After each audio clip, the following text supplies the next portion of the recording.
2026년 5월 1일 금요일입니다. 오늘 창세기 강해 68번째 꼭지는 창세기 16장 1절에서 3절까지의 말씀입니다. 먼저 말씀을 함께 봉독하십니다. 아브라함의 아내 사레는 출산하지 못하였고 그에게 한 여종이 있으니 애굽 사람이요 이름은 하갈이라. 사레가 아브라함에게 이르되 여호와께서 내 출산을 허락하지 아니하셨으니 원하건대 내 여종에게 들어가라. 내가 혹 그로 말미암아 자녀를 얻을까 하노라 하매 아브라함이 사레의 말을 들으니라. 아브라함의 아내 사레가 그 여종 애굽 사람 하갈을 데려다가 그 남편 아브라함에게 첩으로 준 때는 아브라함이 가나안 땅에 거주한 지 10년 후였더라. 오늘 본문에 이런 제목을 붙여봅니다. 현실 가운데 살더라도 현실에 파묻히지는 말라. 현실 가운데 살더라도 현실에 파묻히지는 말라.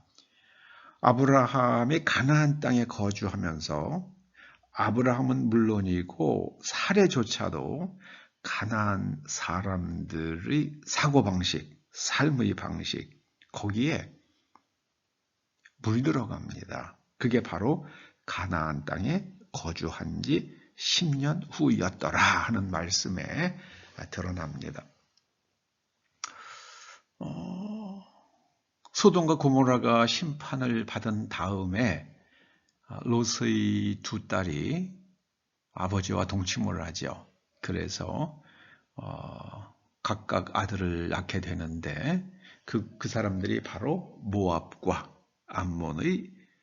암몬족의 조상이 되는 사람들입니다.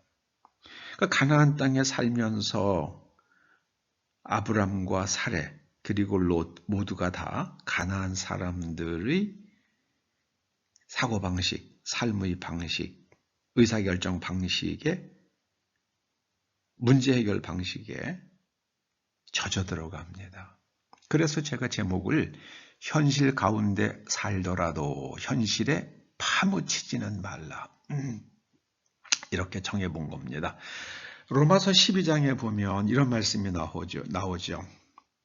이 세대를 본받지 말고 2절 말씀입니다. 로마서 12장 2절 이 세대를 본받지 말고 오직 마음을 새롭게 함으로 변화를 받아 하나님의 선하시고 온전하신 뜻이 무엇인지 분별하도록 하라.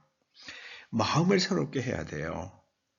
아브라함이 사레가 롯이 가나안 땅에 10여 년 사는 동안에 왜 하나님의 약속을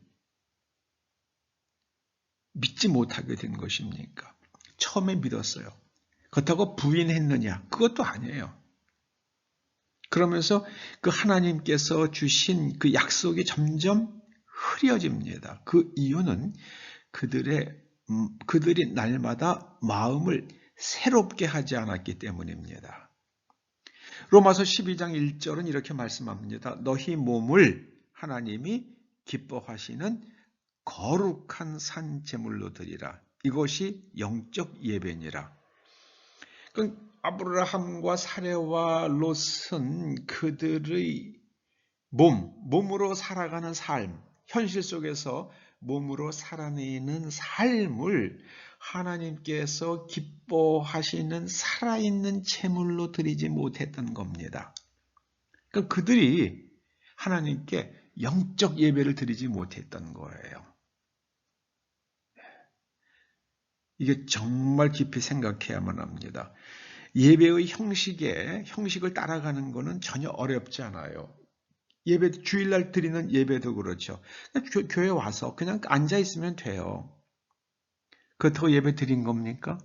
몸은 거기 있었지만은 하나님을 향해서 가장 깊은 곳까지 나를 개방시키는 그게 영적 예배거든요. 그거는 없었던 거예요.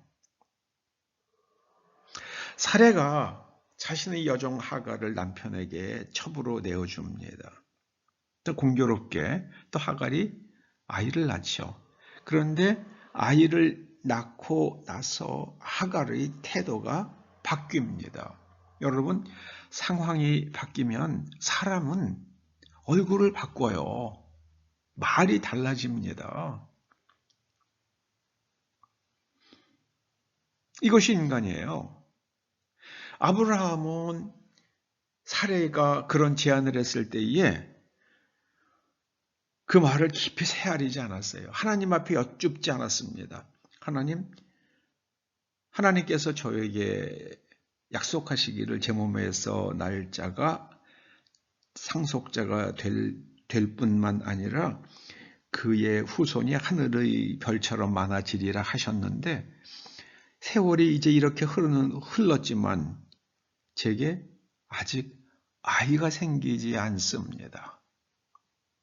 저는 점점 나이를 먹어가고 초조합니다. 하나님, 과연 제가 사례의 말대로 하갈을 취하는 것이 합당한 일입니까? 아닙니까? 이걸 하나님께 여쭙지 않습니다. 사례가 제안하니까 그냥 사례의 말을 따라갑니다.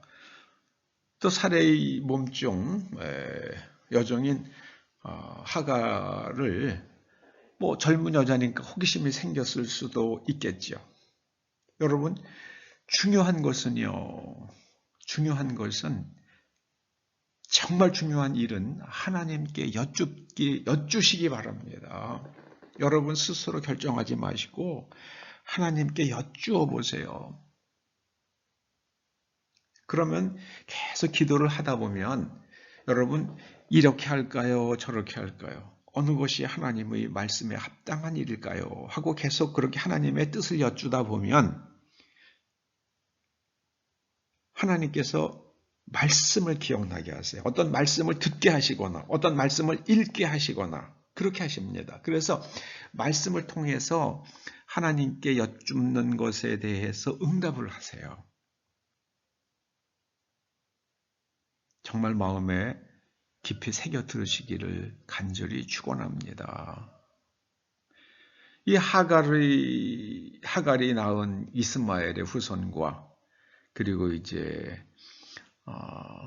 사레가 낳은 이삭의 후손들 그렇게 지금 그렇게 피 터지게 싸우는 거 아닙니까? 참 안타까워요.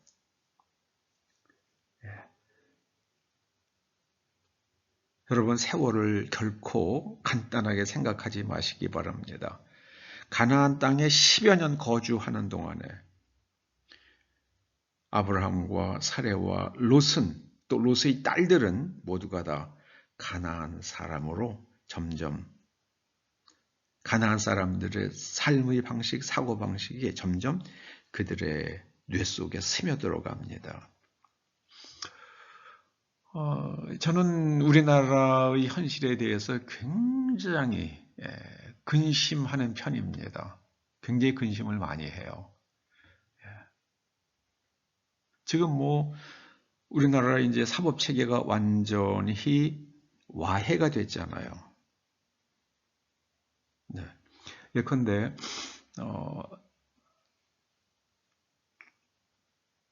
중국의 한국 사람이요. 예컨대 한국 사람이 중국의 국기를 찢으면 그건 징역 5년에 해당된다고 그래요. 근데 만약에 한국 사람이 반미를 부르짖는 사람이 미국 국기를 찢는다. 그럼 아무도 문제 삼지 않아요. 중국에 대해서 안 좋은 이야기를 하면은 징역 5년이에요. 맥시멈.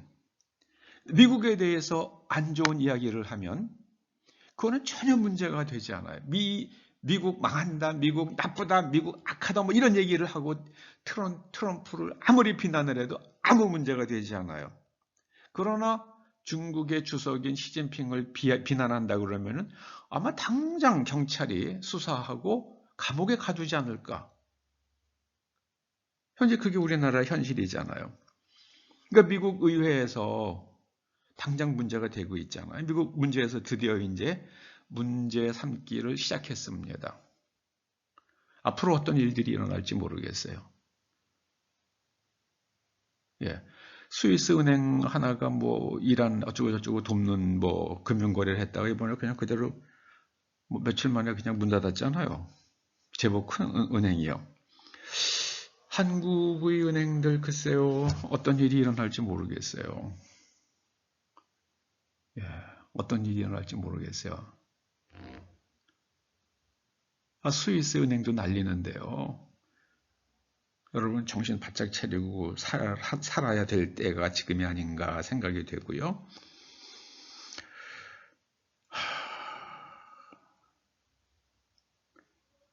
대한민국의 현실을 들으셨잖아요. 정말 기이한 일들이 많잖아요. 여러분, 뭐 예를 들어서 뭐 5.18 뭐 유공자다 그러면은 국가에서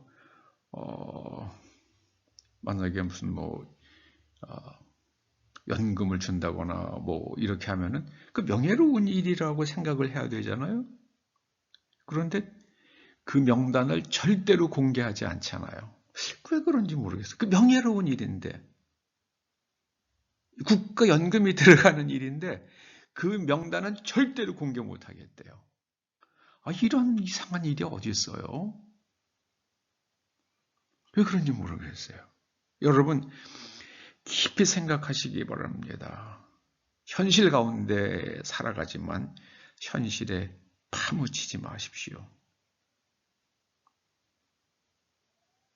마음을 항상 새롭게 하시길 바랍니다. 하나님의 말씀으로 마음을 새롭게 하시기 바랍니다. 기도하시죠. 아버지 하나님, 저희는 먹고 사는 문제 때문에 현실 가운데 살다 현실에 파묻혀서 내가 나의 정체성이 무엇인지를 아예 망각할 정도가 되는 것은 아닌지, 한국교회와 그리스도인 그리고 우리 자신도 하나님의 말씀으로 우리를 깊이 조명해 볼 수 있도록 자비와 은총을 내려 주시옵소서. 예수님의 이름으로 기도드립니다. 아멘.